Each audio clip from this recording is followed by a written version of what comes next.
On the first Thursday of every month in the Unmute Presents podcast feed, you can hear Chris talk about Braille and the technology used with Braille then and now.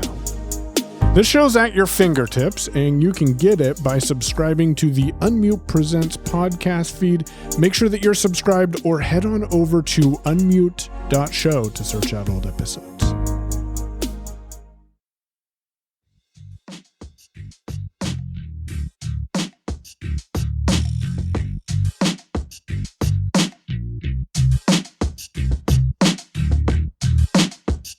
Welcome to Digital Bytes.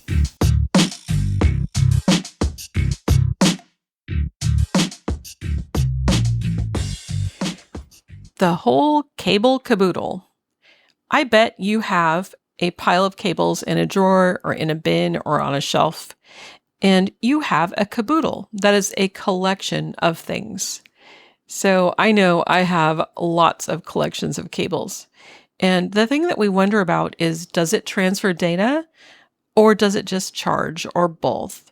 And this will complement Marty's chat with you last week about the types of ports in your computer. So we're going from ports to cables here. So I looked up some information that I think will be really helpful in determining what cable you have, perhaps firstly, which brands are good, and then perhaps some ideas on how to label them. So it's always good to start with a known brand. So if you're using an Apple device, an MFI made for iPhone certified cable is always a good idea. When I was looking up some information, I ran across the Anchor website, and of course they were all about Anchor cables, which are very good, but strangely enough, they didn't offer any other options for you. So you might want to search for things that you recognize. Cable Matters is another really good brand, and I think that's a good place to start. If you can't pronounce it, or you have trouble spelling it, or you've never heard of it, probably skip it, because you want good construction, dependable cable that's going to deliver results for you. So in terms of examining the cable to see what it does, usually the thinner cables have fewer wires, and so they're going to be charging cables. The USB-C, like say 3.0, for instance, is going to transfer data as well as charge, and they're going to be thicker. They have extra couple of wires, data in, data out, that kind of thing. So there are some different options here, including 3.0, which will transfer up to 5 gigabits, 3.1, which is up to 10 gigabits per second. And then, of course, you have your more spendy but very awesome Thunderbolt Type 3C ports, which transfer a whopping 40 gigabits per second. And they are more expensive, but if you have devices that support them, they are definitely beneficial. Some of these cables often have what I read about is an eMark chip on them. It's for notating that they prevent overcurrent, I'm assuming overcharging. Then you also have Thunderbolt Type 4 cables, which also transfer up to 40 gigabits per second, but they also will give you data output as well as the data transfer along with, the power charging capabilities. They are backward compatible to the Type 3, but the device definitely needs to support the Thunderbolt. So when I am searching for a cable, I'm usually feeling the thickness, and then I know that I need to use the data transfer cable, especially if I'm going to connect, say, my Braille display, or I know I'm absolutely going to connect to an external USB drive, something like that. I was thinking about ways to label these. It could be that you have access to bump dots or bump-ons, and you could put a bump dot on the little housing end of the cable. You could also make a label for your cable. If you have some labeling tape, you could braille on the piece of labeling tape and make the strip about twice as long as your Braille label. Then when you peel off the backing of the strip, you could fold the label over the cable, and then the Braille could be sticking out and could be read by you in a convenient way. And that could contain information as to whether it's data or charging and the speed. Sometimes people are able to read the printed letters on Dymo tape. So if you're able to access a print label maker that embosses the letters on the tape, you could definitely put a label just to let yourself know what type it is. So I think it's really important to choose the cable that's right for your device. And so if that means taking some extra time and setting them aside, you could put them in little pouches that have a label on the pouch. And so as long as you always put it away in that pouch, that's a good idea. So just keeping all those cables straight, all of them corralled. And if you find you have too many cables, you're maybe a cable pack rat, like I'm a pack rat in terms of a lot of different technology, you might consider that if you have too many, maybe a homeless shelter or a program for folks who are receiving services, maybe they would appreciate a cable for their phone, because people always need to charge their phone and perhaps they've lost theirs, and it's super important to be able to stay connected. So those are some ideas on cables, different types, how to tell them apart, and how to label them. Hey y'all, Marty here, and today I'm going to show you how to access the share sheet in Mail. Share sheet in Mail, you say? Yes, there actually is one. Most people don't know about it because it's so buried, but I'm going to show you how to access the share sheet in Mail. So you open up an email, and when you have the body of the email open, you go down to the More button. Then you go all the way down to Print, which is almost all the way at the bottom. Double click on that, and then you're going to get presented with a pop-up window. And in the top right corner, just down a little, you will see the Share button. You click on that, and then you have access to the share sheet, which then gives you lots of options to be able to do different things with the mail. If you have an attachment, you can save it as a PDF. You can share to social media. You can save it to a reader later app. You can do all kinds of cool things. Anything that the share sheet will allow you to do. So again, open up Mail, go to the body of the email, go to the More button, scroll all the way to the bottom, hit the Print button, go up to the top right corner, hit that Share Sheet button or the Share button, and then you have access to everything the share sheet has to offer. So check that out and enjoy.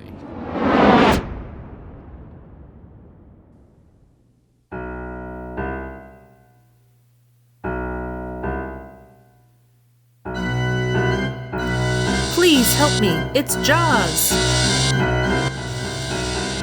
Hi, everybody. This is Desiree. If you have used JAWS or you are just starting to use JAWS, you probably find it very overwhelming. I know I do, and I've been using it for a long time, 20 plus years. So I still forget all the keyboard shortcuts, all the different things that I can do in certain situations. So today I want to show you how to get help with JAWS, and there's a couple of different ways here. The first way is by getting what is called context-specific help. So if you're in a web browser or your Outlook or Word or whatever program you're running, you can get context-specific help anytime. And you do this by pressing your JAWS key, which is either Insert or Caps Lock. And I'll just call it the JAWS key so it doesn't confuse everybody. JAWS key plus F1. So right now I'm in Outlook, and I want to see what's going to happen when I press JAWS key plus F1. This is the Outlook message list. Use JAWS key plus U and JAWS key plus O to move up and down through the list, and Enter or numpad Enter to open a message for reading. If using Braille to read the opened message, you may want to toggle the read messages automatically, setting off via quick settings. Use Control plus R to reply to the current message, or Control plus N to create a new message. Use Delete to delete the current message. To hear the current message with no JAWS customization, press Control plus Alt plus Shift plus M. Okay, so this is what it reads when you press JAWS key plus F1 when you're in Outlook. Now, if you go all the way to the bottom, Press escape to close this message. you can close it with escape, or if you up arrow, Link list JAWS hotkeys. you can list a bunch of JAWS hotkeys. So if Here I are press the- enter here, Description hotkey. Link screen sensitive help insert plus F1. Link Windows tips on navigation insert plus W. Link read window title insert plus T. Link search for JAWS commands insert plus space. okay. So this is a list of some widely used keyboard shortcuts, and you can access that when you're in the context help at the very bottom. If you go above the press escape to close this message, you can get to all of these hotkeys. So that's one way to get help, and you can do that from any application on your computer when it's running. Another way, which is what it actually said, so it knew what I was going to do, is the command search feature. And this is what's called a layered command. And what that means is you press your JAWS key space first, and then letters that you press after that will do different things. And I'll show you how to get layered command help too. But for the command search, you press JAWS key space and then the letter J for JAWS, and that's going to be a command search. So I'm going to do it now, and you'll hear this little noise. And then I'm going to press J. Search for JAWS commands dialog. Search for, edit. Press enter for forms mode. Okay, so you're in an edit field right now. You can start typing some kind of command, like if you want to know, how do I read the title of the page? So I'm just going to start typing title. Now, as I type, it's making suggestions. So now if I down arrow, Heading level 3 links a window title insert plus T. Says the application title, dialog box title, and item with focus. Heading level 3 links a top line of window insert plus end. Reads the top line of the active window and link JAWS key plus shift plus Y. Link JAWS key plus end. Heading level 3 link show frames with text. Control plus Windows plus insert plus A.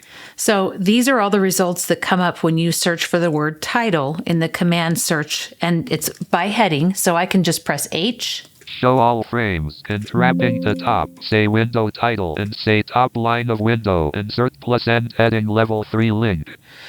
Wow. See, I didn't even know that. Insert plus N says the top line of the window. Let's see. Search for edit title. That's the top of the window. So it's reading what I actually searched for.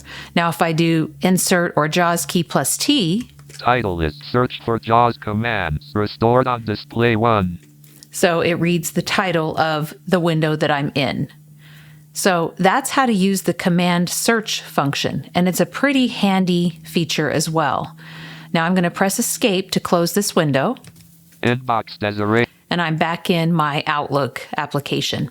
So the other way to get help won't be context specific, but you can open all of the available JAWS help topics.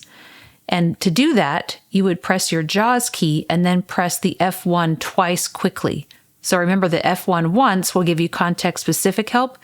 F1 twice quickly will open up all of the help topics. Preview JAWS popular applications contents page. Preview topic Outlook 3 of 6. To move through or expand items, use the arrow keys. Topic PowerPoint. Topic Windows Media Player. So I'm just pressing down arrow to get through all of those different topics. And if I want to read one, I press F6. To activate, press enter. Page has 1 heading and 6 links. Heading level 1 Outlook. Microsoft Outlook trademark is an email and information manager. Outlook makes... So then you can read all of the information that's in the help topic for Outlook. And it will give you all of the keyboard shortcuts and different things too that you can get with the context specific help if you are in Outlook. And then to close it, you would actually need to press Alt plus F4 because it opens an entirely new window. Inbox. Now I'm back to my Outlook page. Now, the last thing I want to show you is there are lots of what I described as layer commands, and you can get help with those too because it's hard to memorize what every layer command does. Remember that every time you want to use a layered command, you start with pressing JAWS key plus space.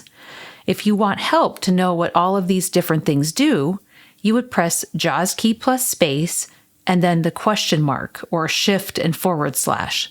So if I do the JAWS key space, it sounds like that. Now I'm going to press my question mark or shift plus forward slash. Heading Level 2 Microsoft Word. Heading Level 2 Microsoft Word. The following commands are available in Microsoft Word documents. Select text between marked play text analyzer on /off equals A. Okay, so this is app specific for the layer commands because it thinks I'm in Word. I'm in Outlook, but these are all different layer commands I can use in Word or Outlook. So let's get out of that and go to my desktop. Inbox. Desktop. Now let's try JAWS key space and question mark. Heading Level 2 General Commands. Okay, so here are some general layered commands. So all of these commands will be listed with the letter that you would press after pressing the JAWS key plus space. The following are Restart JAWS or Fusion equals F4. Okay, so JAWS key plus space and then F4 will restart JAWS, and you don't have to go through quit JAWS, restart it. I use this one all the time. FS Companion equals F1. Now, FS Companion is really cool because it can give you a real detailed description of different features that JAWS has. You can learn about Picture Smart, you can learn about navigation, and it's using AI to search for different commands. They just released it not too long ago, and they're still kind of working on it. So it works pretty well for basic things, but if you're looking for more advanced, it's not quite there yet, in my opinion. I'm going to down arrow again. Command search feature equals J. We figured that out before. Screen shade toggle on /off for privacy equals print screen. Print screen or F11 in my case on my Mantis. Toggle speech between full speech and less speech mode equals S. While in less speech mode, toggle between speech on demand or full mute equals Shift plus S. Show a list of recently received notifications equals N. So this is how you find out what all of the layered commands do. And again, if you're in an app, it's going to give you context specific or try to give you context specific help based on where you are on your computer when you ask what the layer commands available are. So those are some different ways to get help with JAWS. Hopefully that makes it a little less overwhelming because you don't have to try to remember all of the keyboard shortcuts. I personally cannot remember them all, especially when I start learning voiceover keyboard shortcuts and NVDA keyboard shortcuts and all that kind of stuff. So I think it's very handy, the different ways that JAWS gives you to find help in using all of its keystrokes. I hope everybody enjoyed today's episode of Digital Bytes. Have an awesome day.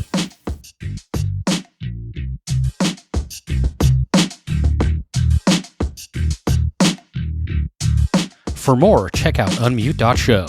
You can email us at feedback@unmute.show.